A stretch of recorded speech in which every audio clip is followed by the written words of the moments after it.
மனுஷன் முகத்தை பார்ப்பான், கர்த்தரோ இருதயத்தை பார்க்கிறார் என்றார்.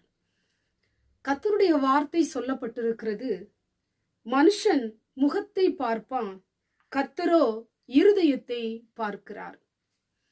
ஆண்டவர் உங்க இருதயத்தை பார்க்கிற தகப்பனா இருக்கிறார்.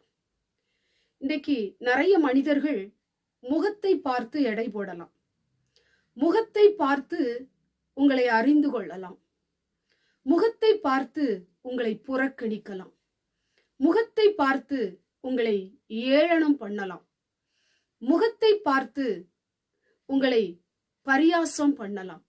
ஆண்டவர் உங்க இருதயத்தை பார்க்கிற தகப்பன், உங்களுடைய இருதயத்தின் ஆழங்களை அறிகிற பரிசுத்த ஆவியானவர், உங்களுடைய இருதயத்தின் எண்ணங்களையும் சிந்தனைகளையும் அறிகிற தகப்பன் உங்க வாழ்க்கையிலே உங்களுக்கு அவர் அற்புதத்தை செய்ய விரும்புகிற தகப்பனா இருக்கிறார்.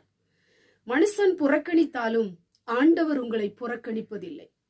மனுஷன் தள்ளினாலும் ஆண்டவர் உங்களை தள்ளுவதில்லை.